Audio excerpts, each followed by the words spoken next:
இயேசுவில் நல்லவர்களே, ஆண்டவருடைய அன்பு நிறைந்த குழந்தைகளே, இந்த மனித வாழ்க்கை என்பது என்னோடு தொடங்கி என்னோடு முடிகின்ற ஒரு பயணம் இல்லை. இந்த மனித வாழ்க்கை என்பது என் பெற்றோரோடு தொடங்கி என்னோடு முடிகின்ற ஒரு பயணமும் இல்லை. இந்த மனித வாழ்க்கை என்பது ஆதாம் காலத்தில் ஆரம்பித்த ஒரு பயணம் என் வரை வந்திருக்கிறது, இன்னும் தொடர்ந்து போகிறது. இந்த புரிதல் மனிதர்களுக்கு இல்லை என்று சொன்னால் வாழ்க்கையில் நமக்கு என்ன நடக்கிறது என்பதை நம்மால் உணர்ந்து கொள்ள முடியாது, புரிந்து கொள்ள முடியாது. இந்த பூமியிலே இன்றைக்கு இந்த மைக் இருக்கிறது, இந்த ஃபேன் ஓடுகிறது, வெளிச்சம் இருக்கிறது, இதெல்லாம் வசதிகள். இந்த வசதிகளை நாம் அனுபவித்து கொண்டிருக்கிறோம், அதனால் பலன் பெறுகிறோம். இந்த வசதிகள் நம்மால் கண்டுபிடிக்கப்பட்டவை அல்ல. எத்தனையோ விஞ்ஞானிகள் கஷ்டப்பட்டு கண்டுபிடித்திருக்கிறார்கள். இந்த விமானம் ஆரம்பிக்கப்பட்டது எப்படி? ஆனால் ஆரம்பித்த காலகட்டத்தில் அதை கண்டுபிடிப்பதற்கே தங்களுடைய உயிரை தியாகம் செய்தவர்கள் இருக்க போய் அவர்களுக்கு முன்னோருக்கு இல்லாத ஒரு ஞானம் ஆண்டவராகிய கடவுள் கொடுக்க போய் இன்றைக்கு நாம் சொகுசாக அதை பயன்படுத்துகிறோம். ஏன் இதெல்லாம் தெரியணும்? அப்படி இதெல்லாம் தெரிஞ்சு நாங்கள் என்ன செய்ய போகிறோம்? பூசையை முடித்தோமா, சப்பரத்தை ஒரு சுற்றினோமா, அசன சாப்பாடு கொடுத்தாங்கன்னு சாப்பிட்டோமா, வீட்டில் போய் ஏப்பா அன்னைக்கு சூப்பர் தெரியுமா, கடைசி செவ்வாய்க்கிழமை நல்லா இருந்தது, திருவிழா மாதிரி இருந்தது தெரியுமா அப்படின்னு சொல்லிட்டு கொஞ்சம் நேரம் கதையை பேசிட்டு நம்ம வாட்டில் தூங்க போகிறோம். எங்களுக்கு இவ்வளோதானே வேணும். இதை தாண்டி நம்ம என்ன தெரிஞ்சு என்ன செய்ய போகிறோம்? பிரியமானவர்களே, இன்றைய நற்செய்தி வாசகத்தை புரிந்து கொள்ள வேண்டும் என்றால் இந்த அழகு பார்வை, ஈகிள் வியூ, ஒரு இடத்தை இப்படி நின்று பார்த்தீங்கன்னா இப்படி தெரியும். ஒரு மலை மேல் நின்று பார்த்தீங்கன்னா அதனுடைய பார்வை மாறும். அதையே மேலே கழுகு போல் உயரமாக இருந்து பார்த்தால் நம்முடைய பார்வையும் நம்முடைய புத்தியும் மாறும். கழுகு போல் பார்க்கின்ற, எல்லாவற்றையும் மொத்தமாய் பார்க்கின்ற ஒரு பார்வையை நாம் இந்த நாளில் கற்றுக்கொள்ள வேண்டும். அப்படி இல்லைன்னா என்ன ஆகும்? யானையை பார்க்க போன கண் தெரியாத நபர்கள் போல மாறிவிடும். கொஞ்சம் ஒன்றை மட்டும் தடவி பார்த்துட்டு யானை எப்படி இருந்தது தெரியுமா? ஆண்டவருடைய அன்பு குழந்தைகளே, இந்த 4 பேரும் ஒன்று கூடி பேசி ஒரு முடிவுக்கு வர முடியுமா? முடியாதா? வர முடியாது. அதுபோல் நம்ம உட்கார்ந்து பேசுகிறோம்ல, அது வேலை செய்கிற இடமா இருக்கட்டும், அல்லது எங்கேயாவது ஒன்று கூடி அரட்டை அடிக்கிற இடமா இருக்கட்டும், டேய் உனக்கு தெரியுமா அப்படின்னு நீங்கள் ஆரம்பிப்பீங்க. ஆரம்பித்த உடனே இது இப்படித்தான் தெரியுமா அப்படின்னு நீங்கள் சொல்லுவீங்க. பக்கத்தில் இருக்க ஆள் சொல்லும், அது அப்படி இல்லைப்பா, இது இப்படி ஆம்பா அப்படிங்க. உனக்கு தெரியுமோ? நீ பார்த்தியோ? ஆமாம் நான் பார்த்தேன். நீ பார்த்த, உன் புத்திக்கு அவ்வளோதான் இருக்குன்னு சண்டையில் தானே போய் முடியுது நம்மளுடைய விவாதங்கள் எல்லாம். அது ஆன்மீக விவாதமாக இருந்தாலும், அரசியல் விவாதமாக இருந்தாலும், ஒரு கபடி விளையாட்டை பற்றிய விவாதமாக இருந்தாலும், அல்லது ஒரு ஊரினுடைய வளர்ச்சியை பற்றிய விவாதமாக இருந்தாலும், ஏன் உங்கள் குடும்பத்தை பற்றிய காரியமாக இருந்தாலும், அது விவாதத்திலும் சண்டை சச்சரவிலும் போய் முடிவதற்கு காரணம் ஏன்னா இந்த இன்னைக்கு உள்ள நற்செய்தி வாசகம் இருக்குல்ல, இந்த நற்செய்தி வாசகத்தை ஒரு முறை ஒரு கல்லூரியிலே போய் தியானம் கொடுக்கிற பொழுது வாசித்து முடித்தேன். நாமெல்லாம் கடவுளின் உடன்பணியாளர்கள் அப்படின்னு ஒரு கான்செப்டை சொன்னேன். அதற்கு இதையும் வாசித்தோம். லூக்கா நற்செய்தியிலிருந்து, உங்கள் பணியாளர் விழுந்து விட்டோ மந்தையை மேய்த்து விட்டோ வருகிற பொழுது நீர் அவரிடம் உணவருந்த வாரும் என்று சொல்ல மாட்டீர், மாறாக எனக்கு உணவு ஏற்பாடு செய்யும் என்று சொல்வீர். ஆகவே என் அன்பு குழந்தைகளே, நீங்கள் நல்லா கவனிங்க. நாம் கடமையை செய்ய வேண்டும், பலனை எதிர்பார்க்க வேண்டிய தேவையில்லை. நீ படித்து கொண்டே இரு, உனக்கான வேலை வந்து சேரும். நீ உழைத்து கொண்டே இரு, உனக்கான உயர்வு வந்து சேரும். நீ பலனை பற்றி கவலைப்படாதே, ஆனால் உன் கடமையை பற்றி கவலைப்படு. அப்படி முடிச்சதுக்கு அந்த 2 பசங்க, ஃபாதர் ஜாலியாக பேசுகிறீங்க, நாங்கள் உங்கள்கிட்ட ஒன்று கேட்கட்டுமா அப்படின்னா. என்னடா அப்படின்னா, கடமையை செஞ்சுட்டு பலனை எதிர்பார்க்காமலே இருக்கணும்னா நாங்கள் வேலை செஞ்சுட்டே இருப்போம், நாங்கள் உழைச்சிக்கிட்டே இருப்போம், எவனோ வந்து அள்ளிக்கிட்டு போய்கிட்டே இருப்பான், நாங்கள் வேடிக்கை பார்த்துக்கிட்டே இருக்கணுமா? இல்லை, முதல்ல நீங்கள் கூலி எவ்வளவு, சம்பளம் எவ்வளவுன்னு பேசினா தான் நான் உங்களுக்கு வேலைக்கே வருவேன். இல்லைனா உங்களுக்கு வேலைக்கு நான் என்ன செய்ய மாட்டேன். இல்லை நம்ம கம்பெனி கஷ்டப்பட்ட கம்பெனி தம்பி, நீ வந்து உல தம்பி, நம்ம முன்னேற்றிட்டு பிறகு பார்ப்போம் தம்பி அப்படின்னு யாராவது சொன்னால், வேலைக்கு போன இடத்துல உங்களுக்கு சம்பளம்லாம் தரமாட்டேன், நீ வந்து இந்த கம்பெனிக்காக கஷ்டப்படு, வர்றதில் பிறகு பார்த்துக்கிடலாம் அப்படின்னா அந்த பையன் சொன்ன வார்த்தைனே, ஃபாதர் நான் என்ன செய்வேன் தெரியுமா? என்னடா செய்வேன், அதையும் நீயே சொல்லு, நீ தான் பேசுகிற மூடுக்கு வந்துட்டல. உடனே ஒரு பத்திரம் போடும். என்ன பத்திரம் போடணும்? இந்த கம்பெனி வளர்ந்து வந்தால் இந்த லாபத்தில் எனக்கு நீங்கள் எத்தனை சதவீதம் இப்போ சொல்லுங்க சார். டே, கம்பெனி வளரவே இல்லைடா, பிறக்க போகிறது ஆம்பளை பிள்ளையா பொட்ட பிள்ளையான்னு இன்னும் தெரியாதுடா. நம்ம எல்லாம் சேர்ந்து உழைப்போம்டா, உழைச்சி நல்லா வந்தா இன்னைக்கு நீங்கள் அக்ரிமெண்ட் எழுதுனா நான் உங்கள் கூட சேர்ந்து வேலை செய்வேன். நீங்கள் அக்ரிமெண்ட் எழுதலைன்னா உன் வேலையை நீ பாரியா, நான் வாட்டுக்கு என்ன செஞ்சுருவேன். பிரியமானவர்களை, புரிகிறதா இன்றைக்குள்ள சிந்தனை முறை? நீங்கள் விவிலியம் 2000 ஆண்டுகளுக்கு முன்னால் எழுதப்பட்ட ஒரு தத்துவத்தை, ஒரு புத்தகத்தை, ஒரு சித்தாந்தத்தை எடுத்து வைத்துக் கொண்டு இந்த குழந்தைகளுக்கு சொல்லுகிறீர்கள். அந்த குழந்தைகள் என்ன பதிலுக்கு சொல்லுது?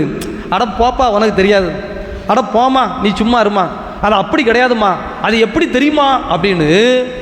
இந்த பிள்ளைங்க உங்களுக்கு புத்தி சொல்ற நிலைமையில இருக்கா, அல்லது நீங்க சொல்ற புத்திய பிள்ளைங்க கேட்கிற நிலைமையில இருக்கா? நாடு எப்படி இருக்கு? நீங்க சொல்லுங்க. இல்லை சாமி, எங்கள் வீட்டிலலாம் அந்த பிரச்சனை கிடையாது, நான் என்ன சொன்னாலும் என் பிள்ளையை கேட்டுக்கிடும்னா சொல்லுங்கள், அடுத்து காணிக்கை பாட்டுக்கு போயிடுவோம். அதுக்கு வேறு என்ன செய்ய, உங்கள் வீடு தான் ஜேன்னு இருக்க, God bless you, God bless you, ஆசீர்வதிக்கப்பட்ட குடும்பமே வாழ்கன்னு முடிச்சிடலாம்ல. இங்க புரியுதா? இதாவது இந்த முதலாளி என்ன பண்ணிட்டு இருக்கிறான், வீட்டில் ஏசி போட்டுட்டு உட்கார்ந்துருக்கிறான். ஆனால் இந்த நபர், இந்த பர்டிகுலர் நபர் எங்கே போயிட்டு வரான்? வயல்ல போய் வேலை பார்த்துட்டு வரான், மாடு மேய்ச்சிட்டு வரான், அல்லது உழுதுட்டு வரான். வீட்டில் இருக்கவன் டயர்டாக இருப்பானா, உழுது போட்டுட்டு வரவன் டயர்டாக இருப்பானா? யார் யார் ரொம்ப டயர்டாக இருப்பா? யார் யார் முதல்ல சாப்பிடணும்? நீங்கள் சொல்லுங்கள், எது நியாயம்? உழுது போட்டுட்டு வந்தவன் பசியாக இருப்பான், சாப்பிட்றது நியாயமா? வீட்டில் இருக்கிறவன் சாப்பிட்றது நியாயமா? ஏசுநாதர் என்ன சொன்னார்? உழுது போட்டு வந்தவன் சாப்பிடுனா சொன்னார்? வீட்டில் இருக்கவனுக்கு சாப்பாடு தயார் பண்ணு, நான் சாப்பிட்ட பிறகு நீ சாப்பிடலாம்னு சொல்லு அப்படின்னு சொல்லுவாருன்னு சொன்னார்ல. அவ ஏசுநாதர் சொன்னது தப்பா சரியா? ஏதாவது கேள்வி கேட்டால் தான் உங்களுக்கு ஏதாவது ஏசுநாதர் சொன்னது சரியா தப்பா? ரைட், இப்படி சரி. இப்போ உங்களுக்கு இது கஷ்டமாக இருக்கலாம். இன்னொன்று சொல்கிறேன், இது நடந்த சம்பவம் தான், நமக்கு தெரிஞ்ச ஒரு குடும்பத்தில் தான். அந்த பெண் குழந்தை 10ஆம் வகுப்பு படிக்கிறது. 10ஆம் வகுப்பு படிக்கிற பெண் குழந்தையினால இந்த வீட்டில் வந்து என்ன பண்ணாங்க அப்படின்னா, இங்கே பார், நீ ஃபைனல் எக்ஸாம் எழுதணும், நிறைய மார்க் எடுக்கணும், அதனால் நம்ம வீட்டில் நீ டிவி பார்க்காத, மேலே போய் மாடியில் நீ படி அப்படின்னு மாடியில் ஒரு ரூம் எடுத்து கொடுத்துட்டாங்க. இந்த குழந்தை மேலே இருந்து படிக்கும்போது கீழே பாட்டு சத்தம் கேட்க தானே செய்யும், டிவி ஓடுற சத்தம். உடனே அது கீழே வந்து சண்டை போடுறது. நீங்கள் மட்டும் டிவி பார்த்துக்கிட்டு இருக்கிறீங்க. எவ்வளோ, எனக்கு கல்யாணம் முடிஞ்சு நான் வேலையை பார்க்க, உன்னை பிள்ளைய பற்றி எடுத்திருக்கேன், எனக்கு வயசு கூடிடுது, எனக்கு வயசு வேற, உன் வயசுக்கு நீ படித்தா தான் நீ நல்லா இருக்க முடியும். பார்த்தீங்களா, அவங்க அப்பாட்ட சொல்லி வந்த ஆள்கிட்டலாம் சொல்லி ஒரு சண்டையை போட்டு, எங்கள் அம்மா மட்டும் டிவி பார்க்கணும், நான் ஏன் பார்க்கக்கூடாது? எல்லாரும் சொல்லி பார்த்தாங்க, கேட்கல. உடனே இந்த அம்மா பாராட்ட வேண்டிய ஆள்னே, அப்படியா சரிங்க, நானும் உனக்காக டிவி பார்க்கல அப்படின்னு சொல்லிடுச்சு. உடனே நானும் உனக்காக பார்க்கல, ஆஃப் பண்ணியாச்சு. அதுக்கு பிறகு இது உட்கார்ந்து படிக்குது, எழுதுது, எல்லாம் செய்யுது. இந்த பொண்ணு ஸ்கூல் போயிடும். ஸ்கூல் போன பிறகு இந்த வீட்டில் தானே இருக்கும், ஸோ டிவி ஆன் பண்ணும், டிவி பார்க்கும். இந்த பொண்ணு இதை நோட் பண்ணிக்கிட்டே இருந்திருக்கு. நான் அந்த வீடு மந்திரிக்க போனேன்ல, அந்த பொண்ணு என்கிட்ட சொன்ன கம்ப்ளைண்ட்டு, ஃபாதர் எங்கள் அம்மா திருட்டுத்தனமாக டிவி பார்க்கும் ஃபாதர். என்னல திருட்டுத்தனமாக டிவி பார்க்குமா? ஏம்மா உன் மாவா இப்படி சொல்லுதா அப்படின்னு கேட்குறேன். எனக்கும் தெரியல, ஏன்டாவா அது ஒரு நாளும் சொன்னதில்லை, என்னன்னு தெரியல, எப்போ திருட்டுத்தனமாக டிவி பார்க்குறேன் அப்படின்னா, ஃபாதர் நான் ஸ்கூலுக்கு போகிறது வரைக்கும் எங்கள் வீட்டில் எங்கள் அம்மா டிவி ஆன் பண்ணாது, நான் ஸ்கூலுக்கு போன பிறகு எங்கள் அம்மா டிவி பார்க்கும். நான் அங்கேருந்து இறங்கி நடந்து வருவேனா எனக்கு சத்தம் கேட்கும். ஒரு நாள் நான் வந்து வாசலில் நிற்க, ஒரு 5 நிமிஷம் என்ன தான் நடக்குன்னு பார்ப்போமே அப்படின்னு, என்னைய பார்த்த உடனே எங்கள் அம்மா டிவியை ஆஃப் பண்ணுது. இந்த பிள்ளைக்கு புத்தி எப்படி இருக்குன்னு தெரியுதா? இந்த காலம் எப்படிப்பட்ட காலம்னு உங்களுக்கு புரியுதா? நம்ம எப்படிப்பட்ட தலைமுறையை வச்சு வாழ்க்கை நடத்திக்கிட்டு இருக்கோம், வளர்த்து எடுத்துக்கிட்டு இருக்கோம் அப்படின்னு. அந்த குழந்தை அதுக்கு கொடுத்த பேர் என்ன பேர்? திருட்டுத்தனமாக எங்கள் அம்மா டிவி. பிறகு உட்கார்ந்து பஞ்சாயத்துங்க பாரு, அவங்க வாழ்ந்துட்டாங்க. உனக்காக நீ இருக்கும் போது டிவி பார்க்கலங்கிறத தியாகம் பண்ணுறாங்கன்னு உனக்கு புரியுதா? இதுக்கு நம்ம வச்சிருக்கிற அர்த்தம் தியாகம். என் குழந்தைக்காய் நான் டிவி பார்க்கவில்லை, ஆகவே என் குழந்தைக்காய் நான் கஷ்டப்படுகிறேன், தியாகம் செய்கிறேன் அப்படின்னு இந்த அம்மா நினச்சிக்கிட்டு இருக்கு. இந்த குழந்தை என்ன நினச்சிக்கிட்டு இருக்கு? திருட்டுத்தனமாக டிவி பார்ப்பாங்க நம்மளை, சரி போ அப்படின்னு என்ன செஞ்சாச்சு. கடைசியாக அந்த வீட்டில் பஞ்சாயத்து எப்படி முடிஞ்சதுன்னா, கேபிள் டிவியை கட் பண்ணுங்க. இன்னும் 3 மாதத்துக்கு கேபிள் டிவிக்காரனை கூப்பிட்டு, ஐயா இந்த டிவியை தயவு செய்து கட் பண்ணியா, முடிஞ்சது. அதுக்கு பிறகு அந்த குழந்தை மனசு சமாதானமாச்சு, சாந்தமாச்சு. ஏமா டிவி பிரச்சனை முடிஞ்சுதா அப்படின்னு அதுகிட்ட கேட்டால் சொல்லுது, நான் எப்படின்னு தெரியல, எங்கள் அம்மா ஒருவேளை பக்கத்து வீட்டில் போய் பானாலும் பார்க்கும், அதை எப்படி பார்க்காம இருக்கும்.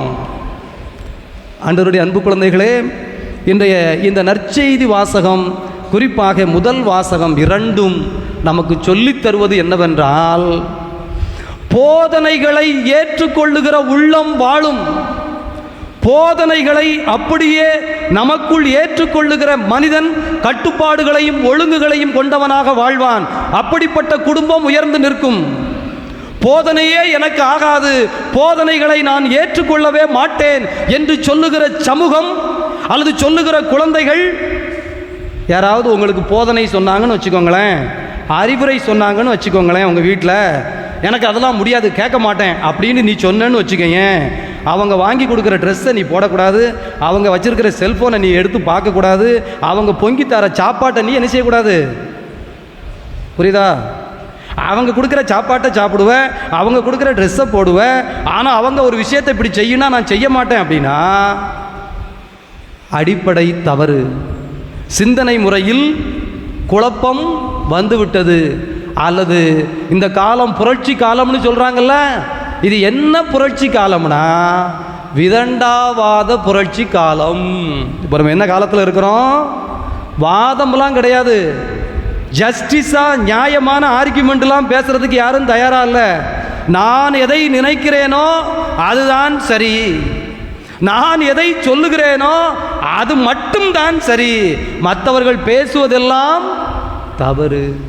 இல்லை நான் ஒரு வார்த்தை சொல்கிறேன் கேளுடா, இல்லை 2 நிமிஷம் காது கொடுத்து கேளுடா, ஏமா உன் பேச்சை கேட்க முடியாது, ஏப்பா நீ சும்மா இருப்பா, உனக்கு ஒன்றும் தெரியாதுப்பா, இல்லை நான் சொல்லிக்கிறேன்டா, நான் சொன்ன பிறகு தப்பாக இருந்தால் சொல்லுடா, உனக்கு தான் தெரியாதுன்னு சொல்கிறோம்ல, விடு. இன்றைய முதல் வாசகம் பவுலடிகளார் தீத்துவுக்கு சொல்லுகிறார், இதோ நீ போதி, கற்றுக்கொடு. கற்றுக் கொடுத்தல் இல்லை என்றால் இந்த சமூகத்தில் இந்த நாகரிகம் வந்திருக்காது. பெரிய ஆட்களை மதிச்சு நடங்க அப்படின்னு நம்ம சொல்கிறோம். ஏன் மதிக்கணும்? அவர் நமக்கு என்னது பண்ணார் அவரை மதிக்கிறதுக்கு? அந்த ஆளை சொல்லி சித்தியோ சித்தப்பனோ அல்லது மாமனோ அத்தையோ அல்லது சொந்தக்காரங்களோ யாரோ ஒருத்தரை சொல்லி நீங்கள் உங்கள் பிள்ளைங்கள்ட்ட இல்லை மதிப்பாக பேசுடா அப்படின்னா அவங்கள பற்றி வண்டி வண்டியாக குறை சொல்லுதா சொல்லலையா? அவங்க சொந்தக்காரன் அவன் சும்மா தெரியாதா, உனக்கு தெரியாதா, உனக்கு தெரியாதா, உனக்கு தெரியாதா, இது உனக்கு தேவையா? அவனை பற்றி நீ எதுக்கு குறை சொல்கிற? நீ யோக்கியமோ அப்படின்னா நான் யோக்கியமோ இல்லை நீ யோக்கியமா அப்படின்னு உங்களை பார்த்து உடனே திரும்பலையா? இந்த விவாதங்கள்லாம் நம்ம குடும்பங்களில் இன்னைக்கு நடக்குதா நடக்கலையா? என்ன செய்யணும்? பிரியமானவர்களே, இதை தவறு என்று விவிலியம் சொல்லுகிறது. எனவே போதித்தல், கற்றுக் கொடுத்தல் என்பது ஒரு சமூகத்தினுடைய அடிப்படை. கற்றுக் கொடுத்தலை எந்த குடும்பம் செய்யவில்லையோ அந்த குடும்பத்தில் அடுத்த தலைமுறைக்கு அந்த அறிவு கடத்தப்படாது. எளிய காரியம் ஒரு கம்பெனியில் ஒரு சின்ன விஷயத்தில் அவருக்குரிய ரோல் அல்லது அவருக்குரிய கடமையை அவர் செய்வதற்கு நீங்கள் பழக்கவில்லை என்று சொன்னால் அந்த கம்பெனி வளராது. அப்போ உங்கள் குடும்பத்தில் உங்களுக்குரிய கடமையை நீங்கள் செய்கிறீர்கள், 100 மார்க் நான் கொடுத்துருவேன். ஒரு சில குடும்பங்கள் தான் கடமையை செய்வதில்லை. ஆனால் நம்ம ஊரை பொறுத்த அளவில் நிறைய குடும்பங்கள் பெற்றோர் தங்கள் கடமைகளை சரியாய் செய்கிறார்கள் என்று தான் நான் சொல்வேன். அதுபோல் அம்மாமாராக இருக்கட்டும் அப்பாமாராக இருக்கட்டும், தங்கள் வீட்டிற்காக தங்களையே கரைத்து உழைக்கிறவர்களும் இதோ திட்டமிடுகிறவர்களும் தங்கள் பிள்ளைகளுக்காக பல இடங்களில் போய் கையேந்தி நின்று கைகட்டி நின்று பிள்ளைகளின் வளர்ச்சிக்காக உழைப்பவர்களுமாகவே நாம் இருக்கிறோம். ஆனால் உங்கள் பிள்ளைகள் அவர்கள் கடமைகளை செய்கிறார்களா? உங்கள் குழந்தைகள் அவர்கள் கடமைகளை செய்வதற்கு நீங்கள் 2 காரியங்கள் செய்திருக்கிறீர்களா? ஒன்று போதித்தல், இன்னொன்று பயிற்சி கொடுத்தல். அதைத்தான் இந்த தீத்துவுக்கு எழுதின கடிதத்திலே பவுலடிகளார் சொல்லுகிறார். 2 காரியம். ஒன்று நீ போதிக்க வேண்டும், இன்னொன்று பயிற்சி கொடுக்க வேண்டும். 2 காரியம் செய்யணும். என்ன செய்யணும்? முதல்ல என்ன செய்யணும்? எனக்கு கேள்வி கேட்டு திரும்ப பதில் கேட்டே பழகி போச்சு. இப்போ கொஞ்சம் நாளாக சுரண்டையில் அப்படி தான் நடக்குறேன். அதனால் முதல்ல என்ன செய்யணும்? சத்தமா சும்மா சொல்லுங்க, நான் தானே, இன்னொருத்தோட சொல்லுங்க. போதிக்க வேண்டும். என்ன செய்யணும்? சாமி போதிக்கிறது சாமியார் வேலை. நீங்க போதிங்க, மைக்கு கிடைச்சிருக்கு. நாங்க எதுக்கு போதிக்கணும்னா, பெற்றோர் பிள்ளைகளுக்கு, சகோதரர்களுக்கு, சகோதரிகள், கீழ் இருக்கிற சகோதரிகளுக்கு போதிக்க வேண்டும். அது உங்களுக்கு கொடுக்கப்பட்டிருக்கிற கடமை. பணம் சம்பாதிப்பது போல, உங்கள் குழந்தைகளின் தேவைகளை நிவர்த்தி செய்வது போல, அவர்களுக்கு நலம் தரும் போதனைகளை செய்வது உங்களுடைய கடமை. எனவே போதித்தல் ஒன்று. 2வது என்ன தெரியுமா? பயிற்சி கொடுத்தல். 2வது என்னது? இன்னொரு தடவை சொல்லுங்க. இல்லை நீங்கள் சும்மா இருங்களே, நீங்கள் உங்களுக்கு பயிற்சி யார் கொடுக்க போகிறா? நீங்கள் கொடுக்குற பயிற்சியை வாங்க தான் போகிறீங்க. வாங்குவீங்களா இல்லையான்னு உங்கள்கிட்ட வரேன். பெரிய ஆளுக்கு சொல்லுங்கள். 2வது என்ன செய்யணும்? சொல்லுங்க. பயிற்சி கொடுக்கணும். இதில் என்ன சிக்கல்னா, போதித்தல் இருக்கு, ஒரு பாதி குடும்பத்திலேயாவது போதித்தல் இருக்கு, மீதி பாதி குடும்பத்தில் போதித்தல் கூட கிடையாது. ஏன் தெரியுமா? ஒரு தடவை பசங்கள்லாம் போய் குடிச்சிட்டு வந்துட்டான். குடிச்சிட்டு வந்து நைட்டு, அவன் புது பேலுவை தானே குடிக்க ஆரம்பிச்சா, வாந்தி பண்ணிட்டான். காலேஜ் படிச்சுட்டு இருந்த பேலுவை சரிதானா? ஒரு 4 பேலுவை, 2 பேலுவை ஒரு தெரு, இன்னும் 2 பேலுவை வேற தெரு, எல்லா பக்கமும் வாந்தி ஆகிடுது. ஊருக்குள்ளே கச்சமச்சான்னு ஆகி கிராமம், இல்லை குடியார பேலுவா இப்படி குடிச்சிட்டு இடந்திருக்கீங்கள அப்படின்ட்டு பேசிக்கிட்டு இருக்காங்க. இதில் ஒரு அம்மா தாம் பகனை சொல்லுது, இங்கே பாருங்க, இப்படி குடிச்சிட்டு வந்து ராத்திரி வெளியில் கிடந்து வாந்தி பண்ணி அசிங்கம் பண்ணிட்டான் அப்படின்னு அவங்க சொந்தக்காரங்க உறவுக்காரங்க 2 பேருக்கு ஃபோனை போட்டு காலையிலே சொல்லுது. இந்த பையன் சொல்கிறான், என் பேரை கெடுக்கிறதுலே நீ குறியா இருக்க தெரியுமா? அந்த அம்மா சொல்லுது, இல்லை நான் உண்மையை தானே சொன்னேன், நீ செஞ்சியா இல்லையால? எனக்கு கஷ்டமாக இருக்கா இல்லையாடா? உங்கள் அப்பன் தான் குடிச்சு வீணா போனாம்னா நீயாவது நல்லா இருப்பேன்னு பார்த்தேன், கடைசியில் நீ உங்க குடிச்சிட்டியல, நான் எதுக்குடா உயிரோட இருக்கணும் அப்படின்னு அந்த அம்மா ஆர்ப்பாட்டம் பண்ணி போராட்டம் பண்ணி ஃபோனை போட்டு சொந்தக்காரங்கள்ட்ட அந்த கதையை பேசி கச்சன்னு ஓடுது. இந்த பேருக்கு ஏன் தெரியுமா கோவம்? இவன் ஏன் சண்டைக்கு போகிறான்னா, நீலாம் அம்மையா? அதே தெருவில் இன்னொரு பையன் குடிச்சிட்டு படுத்திருந்தான்ல, அந்த அம்மா வர்றவங்ககிட்டலாம் சொல்கிறா, என்னன்னு தெரியல, நேற்று சாப்பிட்டது எதையோ என் பிள்ளைக்கு ஒத்துக்கிடலை, அதனால அது வாந்தியாக பண்ணிடுது. புரோட்டா சாப்பிட்டாங்களாம், அந்த கடைக்காரன் பழைய புரோட்டாவை கொடுத்துட்டான் போலுக்கு, அதனால என் பிள்ளைக்கு வாந்தியாக எடுக்கு. இந்த பேர் சொல்லலாம், அவளை பற்றியா தாம் பையனை காப்பாத்துறா, அசிங்கப்படக்கூடாது, 4 பேர்த்து அவமானப்படக்கூடாதுன்னு சொல்லி கடைக்காரன் மோசமான புரோட்டாவை கொடுத்துட்டாமனு காப்பாத்துறா. ஆனால் நீ, நான் குடிக்கவே இல்லைன்னு உன்ட்ட சத்தியம் பண்ணுனேன், ஆனால் குடிச்சிட்டு வாந்தி பண்ணாமனு நீ ஃபோன் போட்டு என்னை கவலைப்படுத்துறேன்னு. பிரியமானவர்களே, அந்த அம்மா காப்பாத்துச்சுலாம் ஒரு அம்மா. அதாவது என் பையனுக்கு சாப்பிட்டது ஏதோ ஒத்துக்கிடலை, அதனால தான் வாந்தி பண்ணா அப்படின்னு. அது என்ன பாடுபடுது அப்படிங்கிறத நான் இப்போ பார்க்குறேன். எப்பவும் வரும், நல்லா ஜெபம் பண்ணுங்க சாமி, ஏமா என்ன வரும் என்னன்னு தெரியல, என்ன சொன்னாலும் கேட்க மாட்டேக்கான், இப்போ அடிக்க வேற கையை வாங்குதான். அப்படியா? நீ ஒரு 4 வருஷத்துக்கு முன்னாடி என்ன சொன்னு நினச்சி பாரு. அந்த அம்மாட்ட சொன்னோம்னா சண்டைக்கு வந்துடும். நம்மளா நினச்சிக்கணும், நீ ஒரு 4 வருஷத்துக்கு முன்னாடி என்ன சொன்ன, அவனுக்கு சாப்பாடு சரியில்லைன்னு வாந்தி பண்ணான்னு சொன்னேன். வர நீ இப்படி ஒவ்வொரு இடத்துலையா அவனுக்கு எப்பமெல்லாம் நீ ஒரு அறிவுரை சொல்லியிருக்கணுமோ, போதனை சொல்லியிருக்கணுமோ, அப்பமெல்லாம் நீ சொல்லலைன்னா அவன் என்ன செய்வான்? சரி, நம்ம ஆட்கள் பாதி குடும்பத்துக்கு 100 மார்க் எதுக்கு கொடுத்துடலாம்?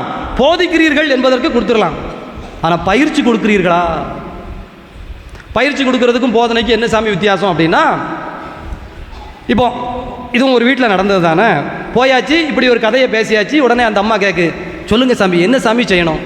முதல்ல நீ எங்கேருந்து ஆரம்பிக்கணும்னாமா, ஓம் பிள்ளை அது படுத்துட்டு காலையில் அவன் படுத்த பெட்ஷீட்டை அல்லது பாயை அவன் தான் எடுத்து ஒழுங்குபடுத்தணும். இப்போ என்ன பாயில் படுக்கிறது இல்லையே, எல்லாமே பெட்ஷீட் தானே, பெட்டு தானே, எந்திரிச்சு காலையிலே அதெல்லாம் சுத்தப்படுத்திட்டு தான் நீ அடுத்த வேலைக்கு போகணும், அதை ஒழுங்குபடுத்தணும். சரியா? 2வது, அடுத்து அவங்க வேலையை எல்லாம் அவங்களே பார்க்கணும். அவன் சாப்பிட்ட பிளேட்டை அவன் தான் எந்திரிச்சு கழுவணும், அவன் தான் கழுவணும். அவங்க துணியை அவங்க தான் துவைக்கணும். இப்படின்னு செல்ஃப் டிசிப்ளின்னு நாங்கள் அதை சொல்கிறோம், சுய ஒழுக்கம். சுய ஒழுக்கம் இல்லைன்னா மற்ற ஒழுக்கம் வராது. நீங்கள் பாசத்தில் செஞ்சு கொடுத்தாலும் சரி, கடுப்பில் செஞ்சு கொடுத்தாலும் சரி, நீங்களா செஞ்சு கொடுத்தா பிள்ளைகளுக்கு சுய ஒழுக்கம் வராது. தன்னை பேண தெரியாத மனிதன் பிறரை பேணிக்கொள்ள மாட்டான். தன்னை பேண தெரியாத மனிதன் தன் குடும்பத்தை பேண மாட்டான். இது பேசிக் லாஜிக். சரிதானா? விடுங்க. இப்போ இந்த அம்மா ஓகே சாமி ஓகே சாமி அப்படின்னு சொல்லி தலையாட்டிக்கிட்டே இருந்துட்டு மறுநாள் காலையில் அந்த பையன்கிட்ட சொல்லுது, இலே நேற்றே ஃபாதர் சொன்னாரா இல்லையால, எந்திரிச்சு பாயை சுருட்டு அப்படின்னு இந்த அம்மா சத்தம் போட்டுக்கிட்டே இருக்கு. அவன் கேட்பானா கேட்க மாட்டானா? கேட்பானா கேட்க மாட்டானா? இத சத்தம் போட்டு வேற சொல்லுது, திட்டுது அப்படின்னு. அவன் அசரவே கிடையாது. அவன் வழக்கம் போல இருந்துச்சான், காலையில் இப்படி தான் திட்டுவான். ஏன் காலையிலேயே சத்தம் போட்டு தொண்டை தண்ணியை வற்ற வைக்கப்பா, ஏதாவது உருப்படியாக வேலை இருந்தா பாரு அப்படின்னு அப்படி இப்படிமே சொல்லிட்டு கொஞ்சம் நேரம் போயிட்டான். இந்த அம்மா முடியவே முடியாது, நீ எந்திரிச்சு இதை முதல்ல சரியா இல்லையா அப்படின்னு இப்படி கொஞ்சம் நேரம் நின்று பார்த்தது, டான்ஸ் ஆடிலாம் பார்த்தது. அவன் அப்படி எப்படி ஆனா பிறகு ஸ்கூலுக்கு போகிறதுக்கு நேரம் ஆகிடுதுல்ல. அடுத்த பிரச்சனை யாருக்கு? இந்த அம்மாவுக்கு. நேரம் ஆயிடுதுல அறிவே இல்லாத இது சுருட்டி வச்சுட்டு ஸ்கூலுக்கு நேரம் ஆகும்னா அதுக்கு அடுத்து கிளம்புறதுக்கு எல்லாம் அதை செய்யி அந்த பேக்கை ஒழுங்கு வைக்கிறது. அவன் அதை என்னைக்கு செஞ்சான். பிறகு இதுவே போய் சனியை எங்கே கிடக்குன்னு பாரு, டிஃபன் பாக்ஸை கூட கழுவாமல் போட்டிருக்கு. போ டிஃபன் பாக்ஸை தட்டியாச்சு, திட்டிக்கிட்டே கழுவியாச்சு. 3 நாளைக்கு இந்த சமாச்சாரம் நடந்தது.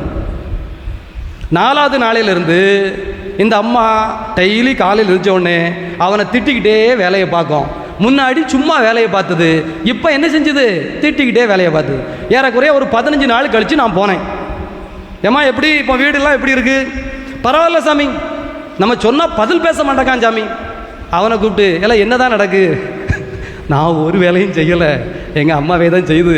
எங்கள் அம்மா நிம்மதியாக செஞ்சுக்கிட்டு இருந்தது, நீங்கள் கெடுத்து விட்டுட்டு போயிட்டிய. இப்போ திட்டிக்கிட்டே செய்யுது, அவ்வளோதான். எனக்கு ஒன்றும் இல்லை. அதுக்கு தான் காலையிலே ப்ரெஷர் ஏறும். நீங்கள் உங்கள் கவுன்சிலிங்கை வச்சுக்கிட்டு சும்மா இருங்கண்ணே.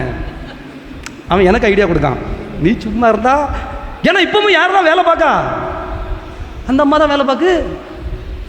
அவன் எவ்வளவு தெளிவாக இருக்கான். ஆனால் ஒரு வீட்டில் இதே கவுன்சிலிங் நடந்தது.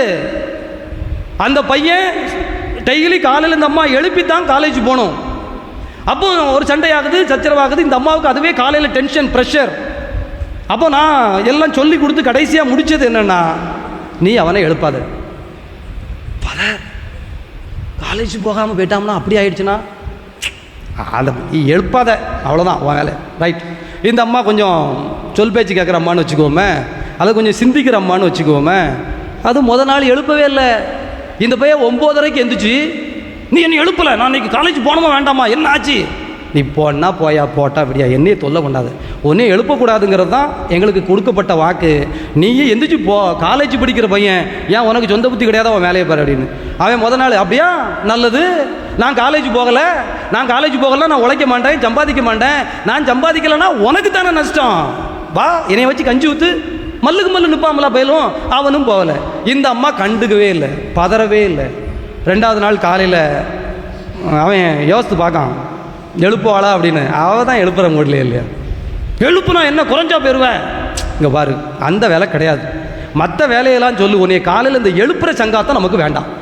2வது நாள் எழுப்பலை. இவன் 2வது நாள் காலேஜுக்கு போகலை. 3வது நாள் அவனை அறியாமலே உறுத்துது. மெதுவாக எந்திரிச்சு தடபுடன்னு எடுத்து வச்சு போகிறதுக்கு லேட் ஆகிடுது. அங்கே காலேஜில் தான் கிளின்னு கிழிச்சிருவாங்களே, பெற்றோரை கூட்டுவான்னு. இந்த அம்மா சொல்லிடுது, நான் வர முடியாது. காரணம் இல்லாமல் உனக்கு உடம்புக்கு சரியில்லைன்னு சொல்லணும்னு எனக்கு அவசியம் கிடையாது. உன் பிரச்சனையை நீ தீர்த்துக்க. பிறகு இவன் போய் ஃபைன் கட்டியிருக்கான், லெட்டர் எழுதி கொடுத்துருக்கான், பல பிரச்சனை ஆகிடுது. இப்போ மல்லுக்கு நின்று மாவுக்கு நின்று கடைசியில் காலையில் இந்த அம்மா எழுப்புற பிரச்சனை தீர்ந்துடுச்சு. அவன் சொல்லுதான், ஃபாதர் நீங்கள் ரொம்ப மோசமான ஆள் தெரியுமா, எங்கள் அம்மா எவ்வளோ அன்பா என் மேலே பாசமாக காலையில் எங்கள் அம்மா முகத்தை முழிச்சிட்டு நான் எந்திரிச்சோம்னா எவ்வளோ நிம்மதியாக சந்தோஷம். இல்லை நீ நிம்மதியாக சந்தோஷமாக இருந்த உங்கள் அம்மைக்கு ப்ரெஷர் வந்துட்டுல, காலையில் எழுப்புறதுலே ப்ரெஷரு. பிரியமானவர்களை, இதான் பயிற்சி கொடுத்தல். இன்றைய தீத்து கடிதத்திலே பவுலடிகளார் 2 காரியங்களையும் சொல்லுகிறார். 1 போதனை செய்தல், 2வது பயிற்சி கொடுத்தல். நீங்கள் எல்லாம் போதனை செய்கிறதுல 100 மார்க் வாங்கிட்டீங்க, பயிற்சி கொடுக்கறதுல 100 மார்க் வச்சுருக்கீங்களா? சொல்லுங்க.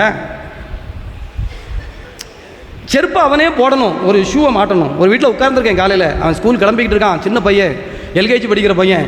நான் உட்கார்ந்து வேடிக்கை பார்த்துட்டே உட்காந்துருக்கேன். இல்லைம்மா நீ முடிச்சுட்டு வா, எனக்கு பிரச்சனை இல்லை, நான் ஜோம் பண்ணிட்டு தானே போனோம், போட்டு நீ அனுப்பிட்டு நான் உட்கார்ந்துருக்கேன். ஏன்னா நமக்கு ஏதாவது சரக்கு கிடைக்குங்களா? எல்லா வீட்டில் நடக்கிற காமெடி தானே கவுன்சிலிங் அப்படின்னு உட்கார்ந்துருக்கேன். அந்த அம்மா எல்லா வேலையும் கச்சான்னு பார்த்துட்டு இந்த ஷூவை மாட்டுறதுக்கு இல்லை மாட்டல, ஒழுங்காக மாட்டல அப்படிங்குது. அவன் எதையோ ஒன்று பார்த்துக்கிட்டே நிற்கான், இதை எடுத்து மாட்டுச்சு. 2 நிமிஷம் கெடுத்திருந்தா செஞ்சிருப்பான். பயிற்சி கொடுத்தல் என்பதற்கான பொறுமை, பயிற்சி கொடுத்தல் என்பதற்கான நிதானம், பயிற்சி கொடுத்தல் என்பதற்கான நம்பிக்கை உங்களுக்குள் இருந்து விட்டது என்று சொன்னால் அடுத்த தலைமுறை சிறந்து நிற்கும்.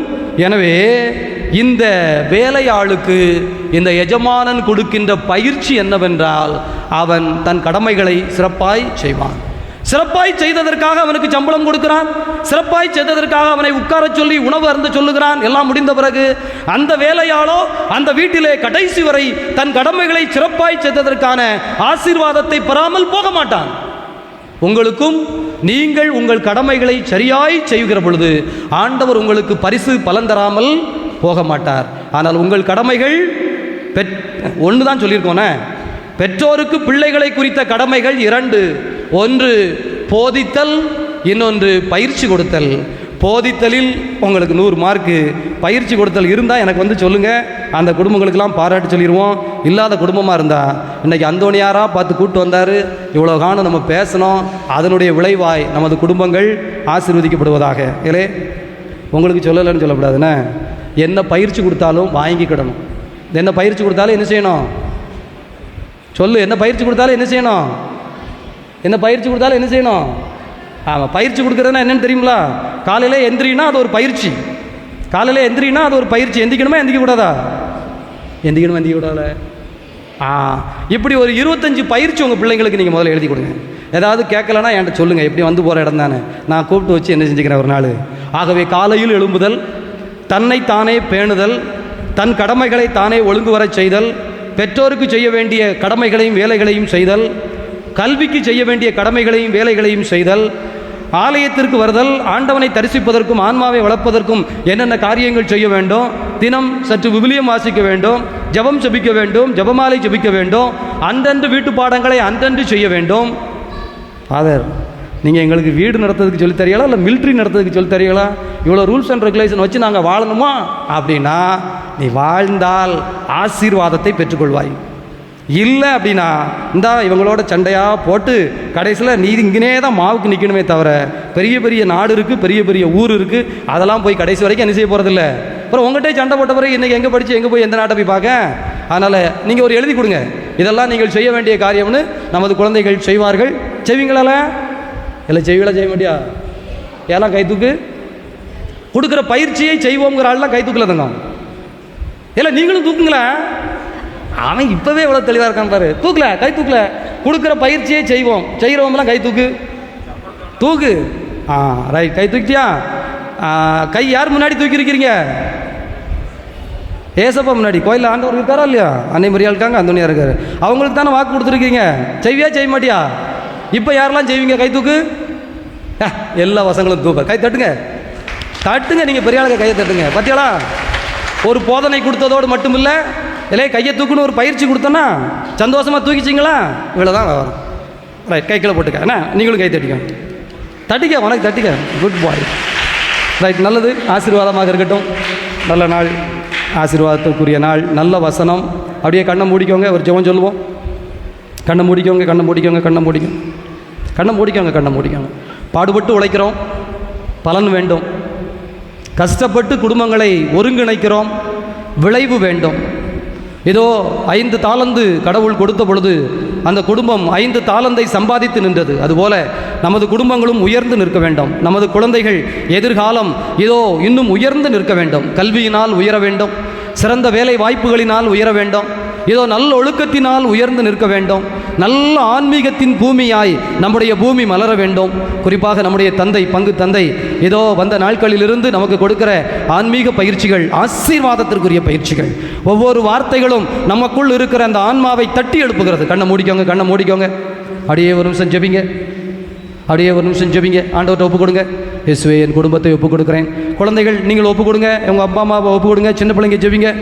சின்ன குழந்தைகள் ஜெபிங்க. முதல்ல ஜெபிங்க. உங்கள் அப்பா அம்மாவை ஒப்பு கொடுங்க. உங்கள் அப்பாவுக்கு நல்ல ஒரு ஞானத்தை ஆண்டவர் தரணும். உங்கள் அம்மாவுக்கு தேவையான உடல் உள்ள சுகத்தை தரணும். குடும்பத்தில் குடிப்பழக்கம் இருந்தால், உங்கள் பெற்றோர் சண்டை சச்சரவோடு இருந்தால், நான் இயேசுவே உங்கள்கிட்ட கேட்குறேன், என் கடமையை நான் செய்வேன், எனக்கு நீங்கள் கொடுத்த எல்லா வேலையும் செய்வேன், ஆனால் எனக்கு நல்ல ஆசீர்வாதமான குடும்பத்தை தாங்க, நல்ல படிப்பை தாங்கன்னு கேளு கேளு கேளு. சின்ன குழந்தைகள் கேளு. சின்ன குழந்தைகள் முதல்ல ஜெபிங்க ஜெபிங்க ஜெபிங்க. உங்கள் சகோதர சகோதரிகளுக்காக ஜெபிங்க. உங்கள் வீட்டில் நீங்கள் அவங்களோட பாசத்தோடு இருக்கணும். என் வீட்டில் எல்லாரும் நல்ல அன்பாக சமாதானமாக இருக்கணும். இயேசுவே, என்னுடைய நண்பர்கள் நல்ல நண்பர்கள் எனக்கு கிடைக்கணும், நல்ல ஞானமான நண்பர்கள் எனக்கு வேணும். கேளு கேளு. சின்ன குழந்தைகள் ஜெபிங்க. முதல்ல சின்ன குழந்தைகள் ஜெபிங்க. அப்படியே பெரியவங்களும் ஜெபிங்க. ஏதோ இந்த நாளில் ஆண்டவரே, எதிர்பாராமல் கிடைத்த ஒரு விருந்து போல ஒரு நல்ல வாக்கு. தீத்துவுக்கு எழுதப்பட்ட கடிதத்திலே பவுலடிகளார் எங்களுக்கு 2 காரியங்களை சொல்லி தந்திருக்கிறாரே. ஆசீர்வாதத்தின் தகப்பனே, முன்னைய காலத்தை போல இந்த காலம் இல்லை என்பது உண்மைதான். என் காலங்களைப் போல இந்த குழந்தைகளின் காலம் இல்லை. அவர்கள் பல்வேறு விதமான தீமைகளால் தாக்கப்படுகிறார்கள். ஐயோ பாவம், பரிதாபத்திற்குரிய குழந்தைகளாய் இருக்கிறார்கள். இவர்களுக்கு புரிவதில்லை, புரிவது போன்ற சூழலும் இல்லை. எதை எப்படி எடுத்துக்கொள்வது என்று தெரியவில்லை. ஆண்டவரே, போதிக்கின்ற உள்ளத்தை எனக்கு தாரும். பொறுமையோடு போதிக்கின்ற உள்ளத்தை எனக்கு தாரும். கோபப்படாமல் போதிக்கின்ற உள்ளத்தை எனக்கு தாரும். என் கணவனுக்கு ஒரு விஷயங்கள் புரியவில்லை என்றால், இதோ நான் பொறுமையோடு போதிக்கின்ற உள்ளத்தை தாரும். என் மனைவி ஒருவேளை என் வார்த்தைகளை புரிந்து கொள்ளவில்லை என்றால், ஆண்டவரே, போதிக்கின்ற ஒரு உள்ளத்தை எனக்கு தாரும். கேளுங்க கேளுங்க கேளுங்க.